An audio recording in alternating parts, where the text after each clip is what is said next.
I want to talk to you about Andy Harris. Now, I'm from Maryland, so I don't like Andy Harris as a Marylander.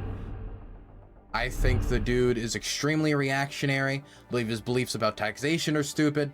I believe his beliefs on most social issues are wrong. I really don't like Andy Harris. I support basically anybody who challenges him. Not in the primary because I'm not a Republican, but in the general. I support basically anyone who challenges him. Yet, no one has been able to challenge him successfully in his seat. He is in the Freedom Caucus, which is the far-right caucus within the Republican Party that is shared by a lot of people like Lauren Boebert, Matt Gaetz, that has a lot of members who were critical of Kevin McCarthy, for the House Majority Leader, the Republican House Majority Leader, for not being conservative enough, and has a lot of members who are extremely critical towards aid directed at Ukraine. Now, Andy Harris has been an outlier in the Freedom Caucus. And this was something that, I didn't know about him until very recently, but it was something I was like, okay, I guess there's one thing I could vaguely give him credit for. And it's that Andy Harris has been generally supportive of Ukraine.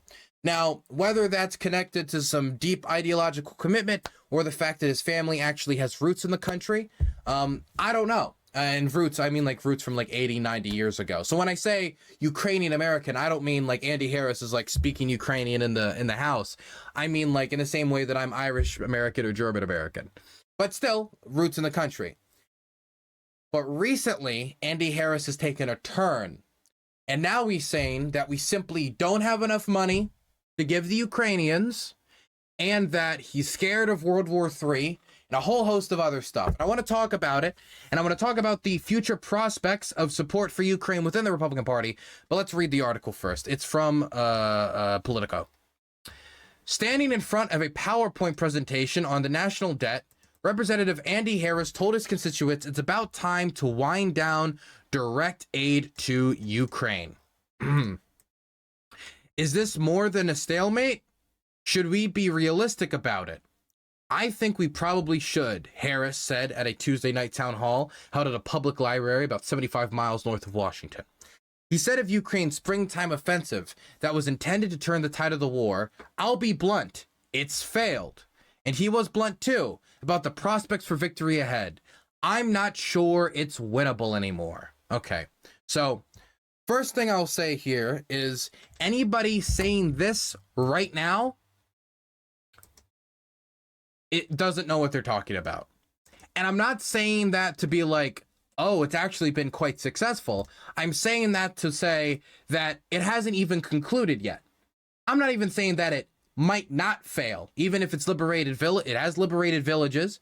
It has cleared, it has liberated a lot of farmland, or at least some farmland, but it has not been successful in the goal of what it was trying to achieve, which was smashing through the Russian defensive lines. It seems to have gotten through about one of the defensive lines recently, but it still would have two more defensive lines to get through after that, full of anti-tank mines, tank traps, fortified positions, trench lines, a whole host of anti-tank weapons, Russian tanks that are there to, counterattack if these locations are taken.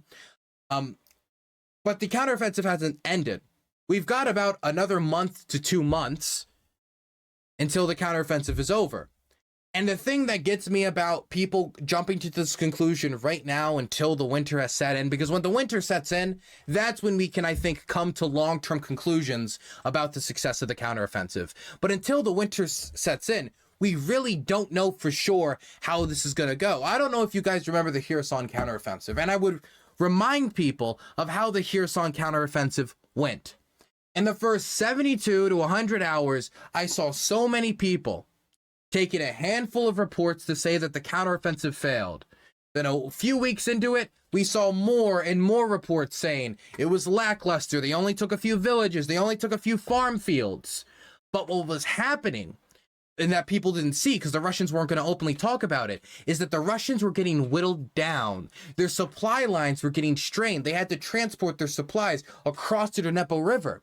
And those bridges and those crossings were getting constantly targeted by the Ukrainians. And the closer that they got to the city, the more they could target the supply lines and the more they could target the Russian positions.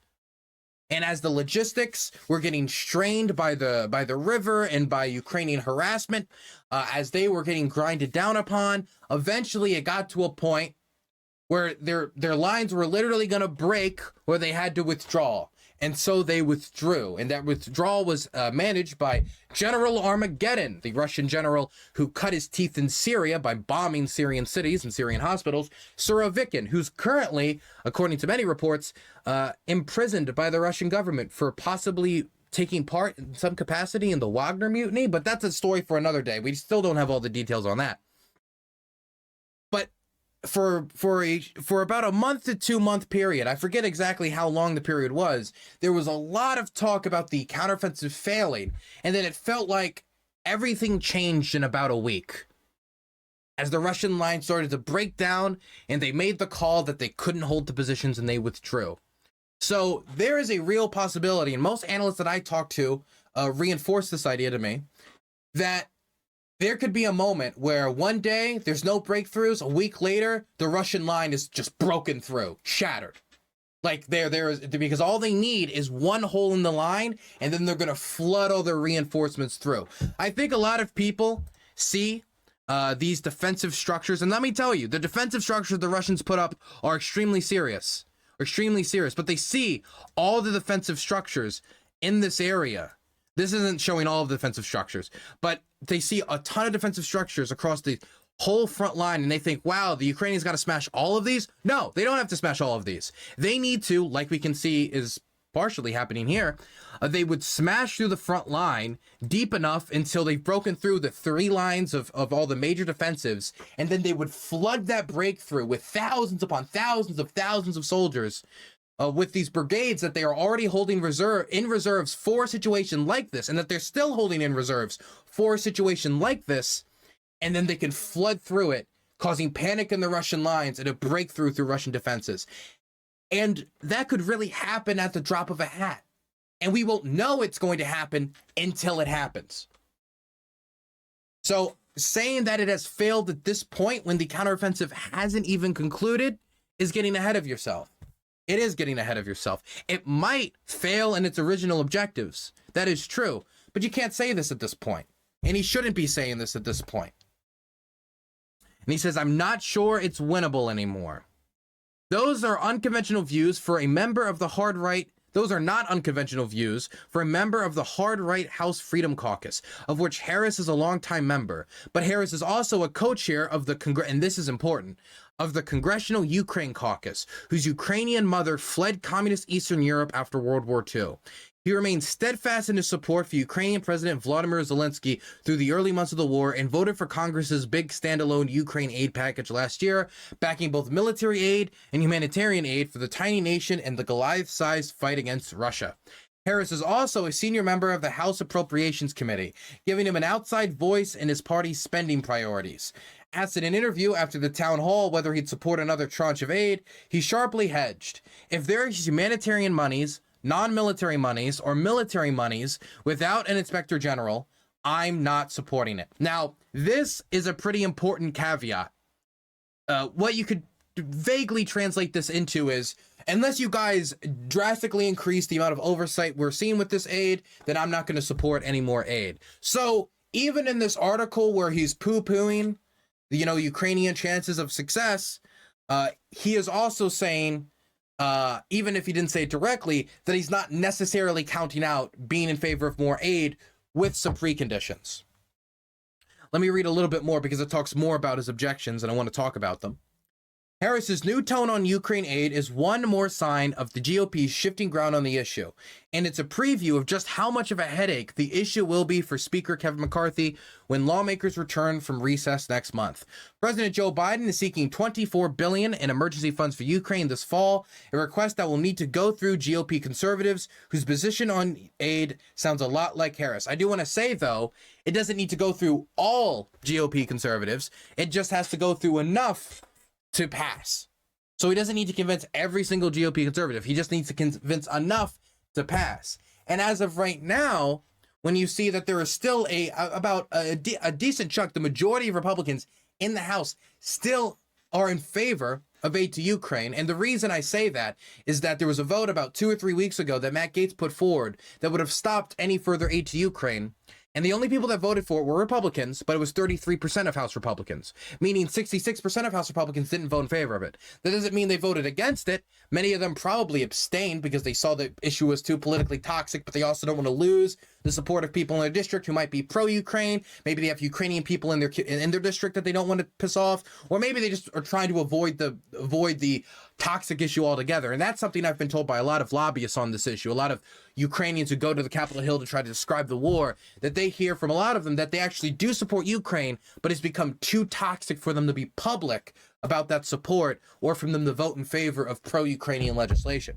Still, if only 33% voted against it, that still seems to indicate that either a majority or a decent plurality are still either in favor of aid or would sign on to more aid.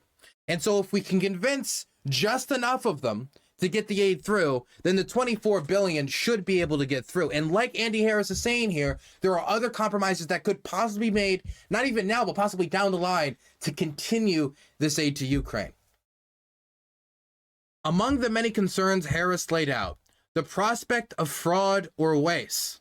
Now, this right here is interesting because when it comes to fraud or waste, in my experience, now I'm Dylan Burns, okay? And I only see from my perspective what I've experienced on the ground. And a lot of people follow me for that perspective of what I see on the ground. So I'm going to give you that perspective.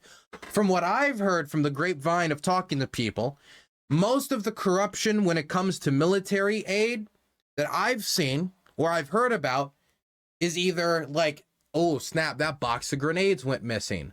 Oh snap, that box of rifles went missing.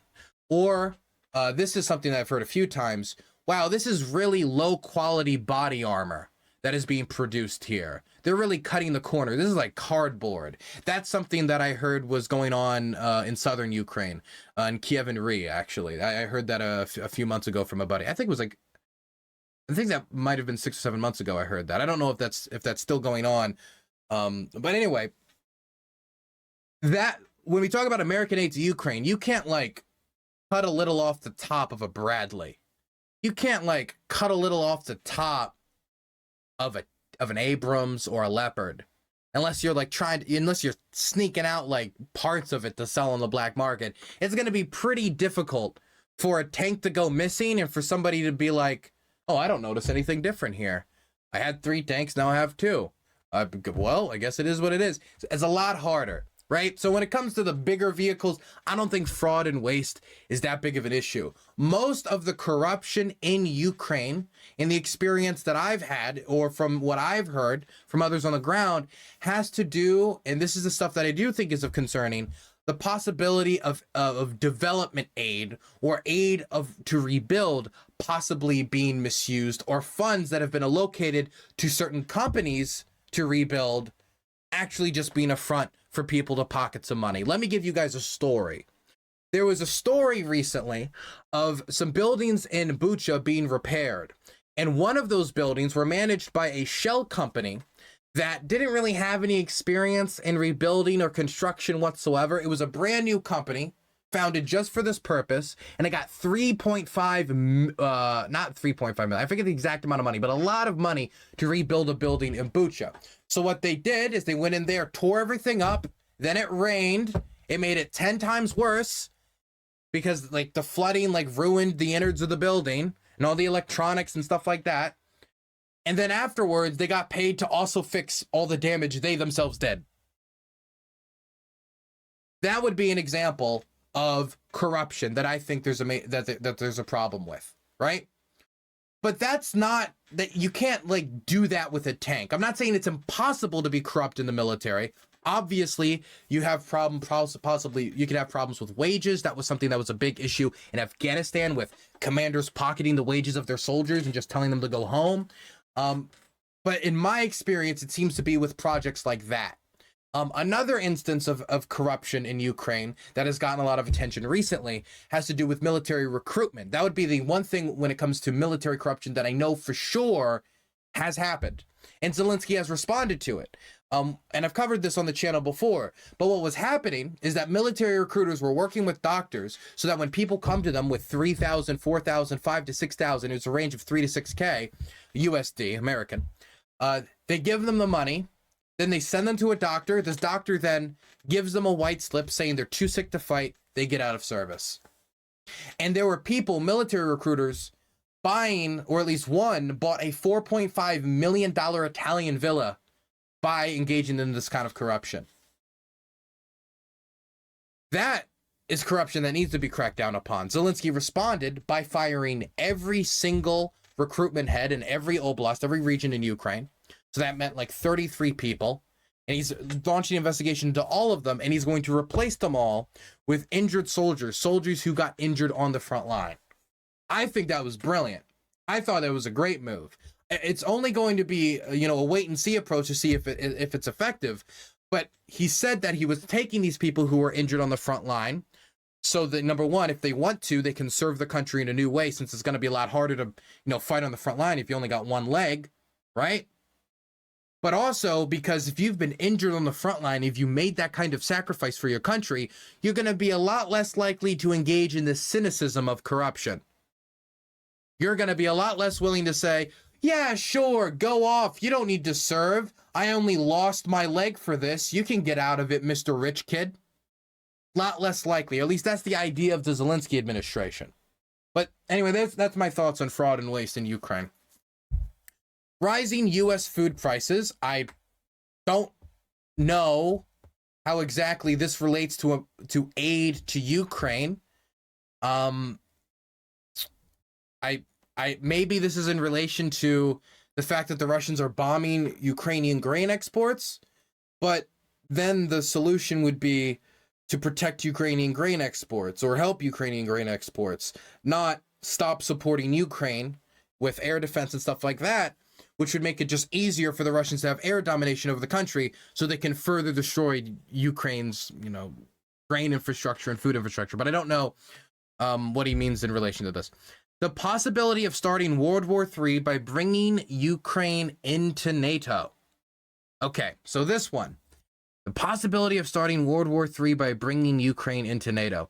What's interesting about this is it seems to ignore the fact that the Biden administration in NATO, definitely with the recent NATO conference, has been pretty open about the fact that Ukraine is not joining NATO anytime soon. That Ukraine's future is within NATO, at least that's what NATO indicated at the recent conference. That's what Ukraine is seemingly indicating.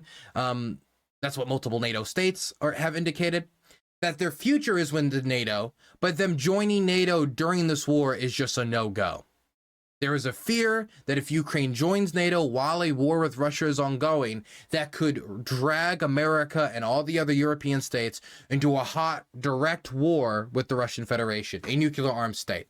And so that has motivated NATO to keep Ukraine out of it, at least for the time being. My main complaint, though, isn't even that. My main complaint is NATO's refusal to lay out a timeline for Ukraine to join NATO.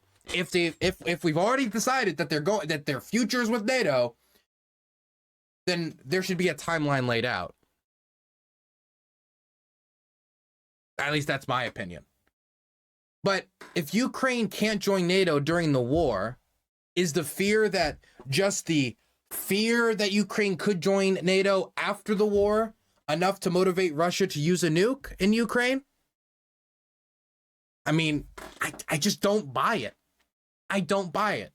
It's not impossible, as in, it's not physically impossible. But when you think about all the motivations that come into play when Russia makes this type of a statement or would make this type of an action, like dropping a nuclear weapon in Ukraine, let's talk about the factors. And I've talked about this again, like a million times on the channel, so I won't try to dwell too long. I'll just try to stay on the bare bones facts. First off, there's a possibility that radiation could spill over into Russia itself. So whether or not this stayed isolated in Ukraine is already up to debate. There's a possibility of there being some blowback. Number two, we don't even know if it would be successful. If they're going to deploy it by plane, for example, what if that plane gets shot down? Let's say they're going to deploy it through artillery, because it would most likely be a tactical nuclear weapon. Well, Ukrainian counter battery fire has been particularly vicious recently. What if while they're loading the artillery shell, the artillery gun is taken out? So there's a possibility of risk anytime you use a nuclear weapon, but especially if you're using it in an active war zone where the opposing side is hitting back as much as they can. In fact, counter artillery fire has doubled recently with the Ukrainian counteroffensive south in Zaporozhia. So there's a possibility of it going wrong Burns on its is an face. Immoral, morally corrupt, bankrupt man. Thank you so much for the gifted tier 1 sub to Gray Fox, Degenerate Liberty. Thank you. But that's not all. There's also, of course, the concern that the international community doesn't want this nuclear taboo to go away. And if the international community doesn't want the nuclear taboo to go away, and they all have a vested interest in keeping it, if Russia was to do this, this is one of the few scenarios where the Chinese and the Indians might agree to a price cap, which, according to some economists, might have helped to decouple the Russian GDP from oil and gas prices, but has certainly lessened Russian government revenues, which have already been cut by about 50%, while military spending has gone up 200 to 300%. So do they have the wiggle room with the Chinese and the Indians, who both have deep desires to not see this taboo broken? China doesn't want North Korea, the mad dog on the leash, to start dropping bombs on the South and some quest to reclaim the land. And the Indians don't want the Pakistani government to think they might be able to get away with the use of a nuclear weapon. It seems that everyone has a motivation for Russia not to break this taboo. And if they were to break this taboo, the United States would feel, or at least this is my summation, that they would have more motivation than ever to make sure to support Ukraine. Because let's say Russia used nukes, America backs down. What does that mean about nuclear weapons usage in warfare? You can use nukes and you can get away with it. What does that say to every crazy dictator or terrorist group in the world? It's a scary message. So I don't think that the benefits outweigh the negatives to the Russians, which is where I get my conclusion that they're not going to use a nuclear weapon. Because here's the thing. I think some people think, oh, they use a nuke, then the war's over. No. Not only, and this is crazy, do I not necessarily think that if a nuke was used on Ukraine, that the war would end, that the Ukrainians would surrender. But also, using 1 or 2 nukes is not going to radically change the difference about the front line. They would have to use a large amount of nukes all across the front line in major locations in the country to really change the war and win the war. So we're not even talking about a tiny little isolated incident. If they just do like a nuclear terror attack, then they get basically none of the benefits with all of the negative side effects. But a more widespread attack is even more risky for the Russian Federation of something going wrong. Because if you're doing 18 launches at the same time, all you need is 1 launch to go wrong, and you've just dropped a nuke on your own forces. Or possibly your own country.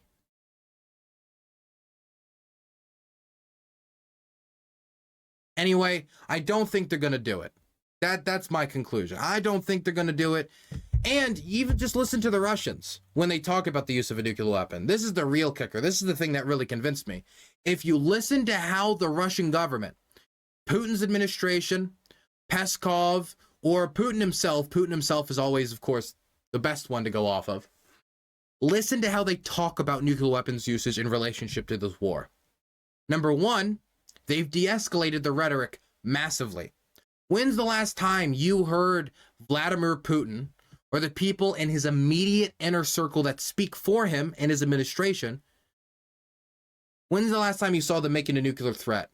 The last one I can think of is maybe Dmitry Medvedev, who's known for being a silly drunkard. And outside of the de-escalated rhetoric, even when the rhetoric was most extreme, it wasn't, we are going to nuke Ukraine if we don't win. It wasn't, if they try to take back Crimea, or they could take back Crimea, we will use a nuclear weapon.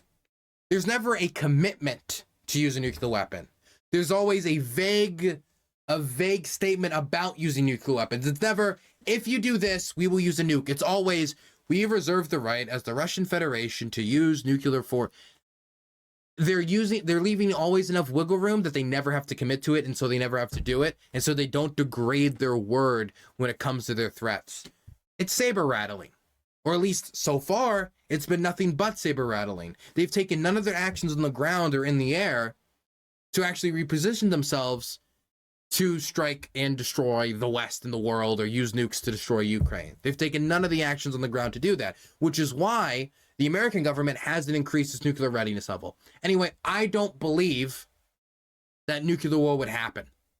I don't think it's going to happen. I think it's unbelievably unlikely.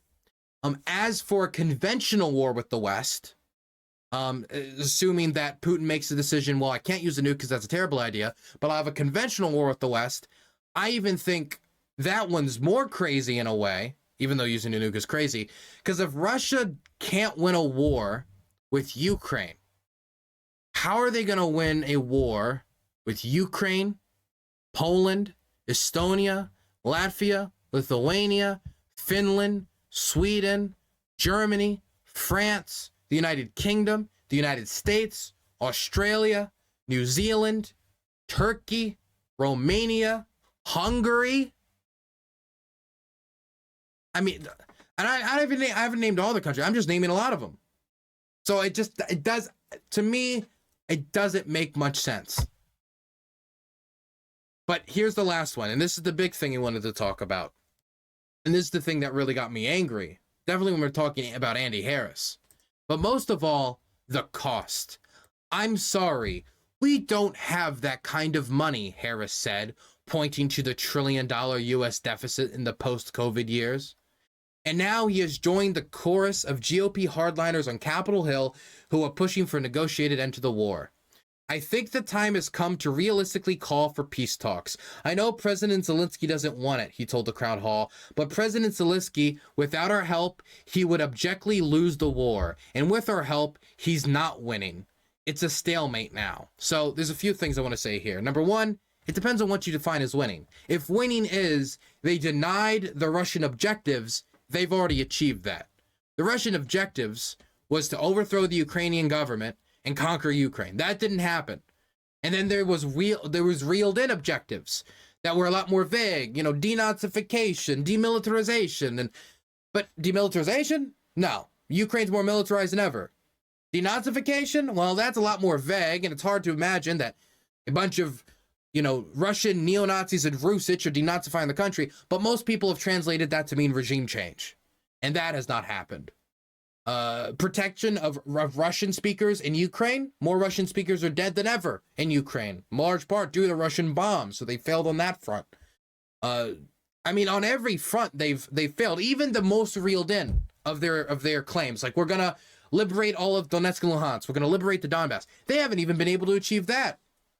Hell, since last year they're on even further away than ever from achieving that. Some people have talked about the Battle of Bakhmut, but the counteroffensive in Kharkiv and the liberation of Kupiansk has undermined their effort to take key cities like Kramatorsk, which are about double the size of Bakhmut, which took them 10 months to capture. So they're in a very difficult position to try to capture the rest of the Donetsk and Luhansk Oblasts, which is why they've started a grinding advance in Kharkiv, not only to drag troops away, hopefully from the Zaporozhye counteroffensive, hopefully for them, but also because they need to take back Kupiansk if they're going to take Kramatorsk, unless they're going to slam into it head on. And I think they've learned from Bakhmut that's not necessarily the best strategy. Maybe they haven't learned that from Bakhmut, but they should have learned that from Bakhmut. So it depends on how you define winning. Now, the Ukrainians define winning by liberating all their territory. And so they've liberated a lot of their territory, so they've taken steps towards victory, but they haven't liberated all of it. And right now, it's a lot of grinding warfare. And so it's a question on whether or not there's going to be a breakthrough and they can continue to liberate more territory. So when he says they're not winning right now, we've moved the goalpost from what the goalpost was originally. The original goalpost, the Ukrainians are winning overwhelmingly. The new goalpost, the Ukrainians are somewhat winning, where they've liberated all of the Kharkiv Oblast, or most of the Kharkiv Oblast. They liberated the only provincial capital the Russians captured, Kherson, but they still have a lot more to do. A lot more to liberate, and they have a lot to get through, like the Russian defenses in Zaporozhye. As for, I think the time has come to, let's talk about the cost thing. the cost part. Andy Harris voted for how many military budget increases? Andy Harris voted for how many tax cuts for the ultra rich, like the Trump era tax cuts? That took hundreds upon hundreds of billions of dollars out of the American budget or out of American financial resources.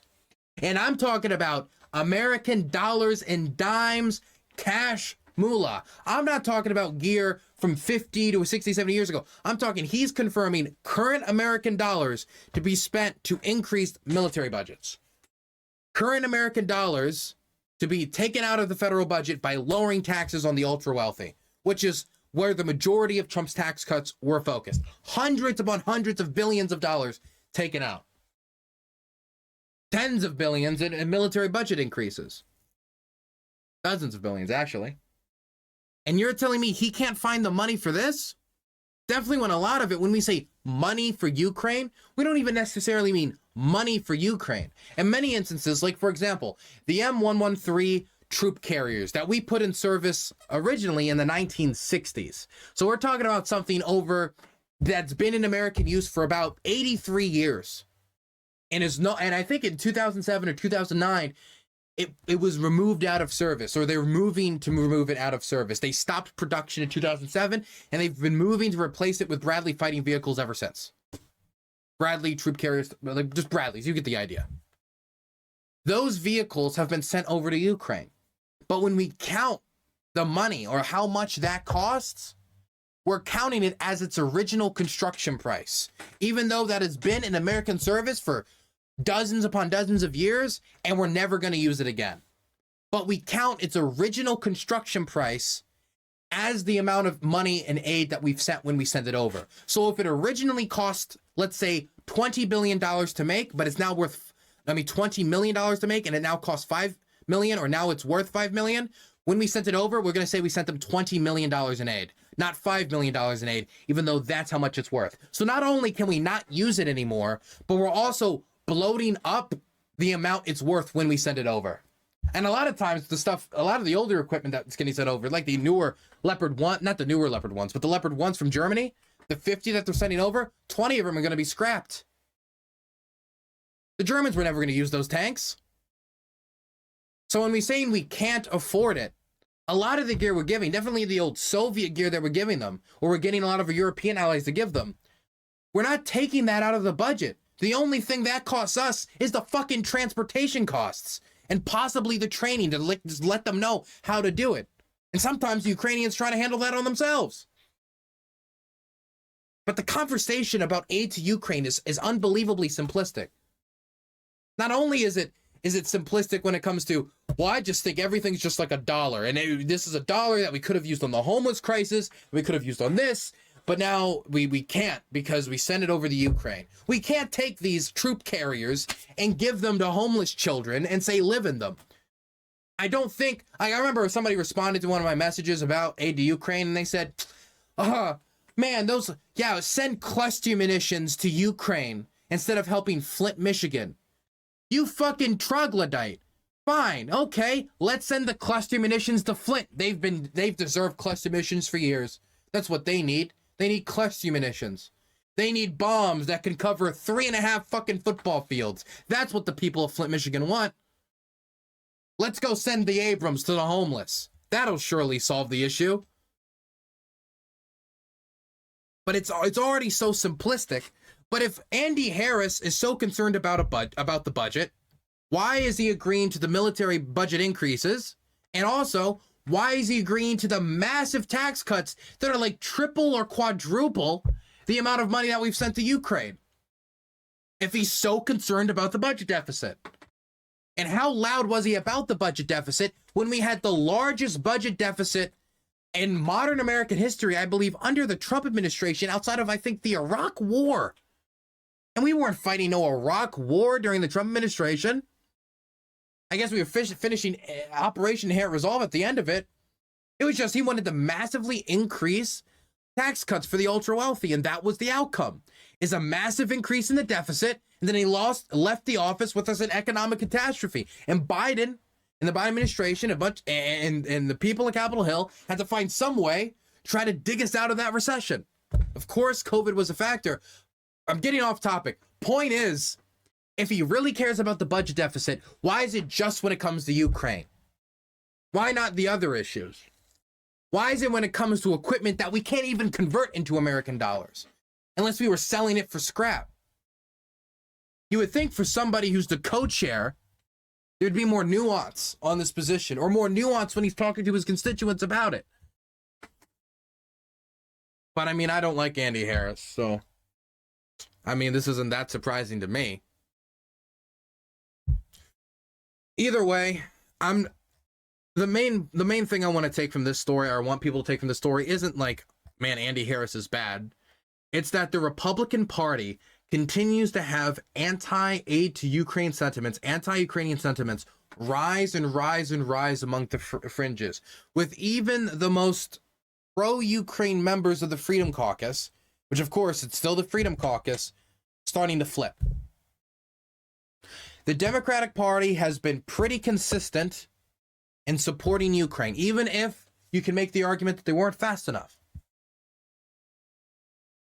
Since the 2022 invasion, every single Democrat has voted in favor of aid or has publicly stated they're in favor of this aid. The Republicans, they're going off the rails.